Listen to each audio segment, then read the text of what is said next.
هغه شان دی هغه هم کړی جنګ هم ګټلی سګي دا واپس بیلو شو نو په دونه واقعاتو کې داسې واقع به نه در راغلی چې داسې حالات پکې تېر شوي دي ټیک شو. اوس په کافرانو په زړونو کې موږ داسې یو رعب واچو. سبحانك لا علم لنا إلا ما علمتنا إنك أنت العليم الحكيم. رب اشرح لي صدري ويسر لي أمري واحلل عقدة من لساني يفقه قولي. أعوذ بالله من الشيطان الرجيم. بسم الله الرحمن الرحيم. سنلقي زرد چې وبغرزو مونږه في قلوب الذين پزړونو د هغه کسانو کې کفرو چې کافران دي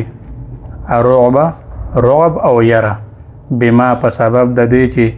اشرکو شریک کړی دی بالله دوی د الله سره ما هغه څه لم ينزل چې نه دی نازل کړی به الله په هغې سلطانا څه دلیل ومأواهم او ټکانه د دوی النار دوزخ دی وبئس او ډېر بد ځای دی مثل ظالمین د ورتللو د ظالمانو. دې آیات کې الله جل شانه فرمایي چې مؤمنانو ته تسلی ورکوي چې دا څه وشو په دې سره مقصود د محض تاسو امتحانو ټیک شو. داسې یو یره به پکې واچو ټیک شو او داسې هیبت یې په زړونو کې واچو چې د دوی به واجود په تاسو زخمیان یا کمزوري به یا طاقت به نه لرئ چې تاسو به بیرته راواپس شئ او حمله به وکړئ ټیک شو.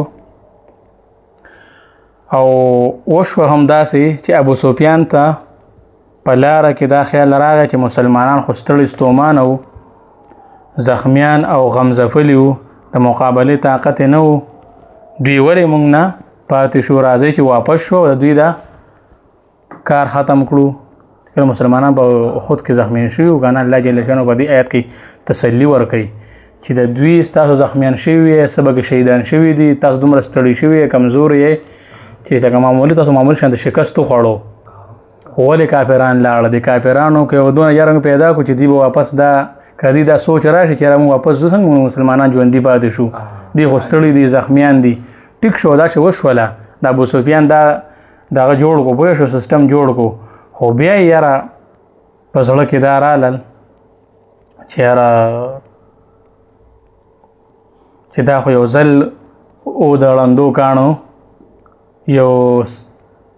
کاڼه خلک دا د ړندو کاڼو یو نښه وه چې صحیح راله ټیک شو او صحیح ولګېدو که چېرې واپس ورغلو نو هسې نه چې دا ګټلی عزت مو خو بیا یې لکه اوس موږ واپس شو مسلمانانو پسې الله جل شانه همت ورکړي او خیر تازه کړي ښه فرش کړي داسې نه چې دا کم لحاظ د مسلمانانو هیبت او روب یې په زړونو کې راغی الله جل شانه وویلې که نه کفر الرعب ټیک شو او مینان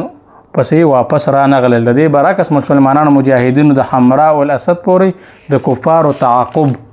وکړو ورپسې راغلل مګر کفار تښتېدل مسلمانانو د هغې باوجود هم راپاڅېدل او دوی پسې سړی پورې راغلل ټیک شو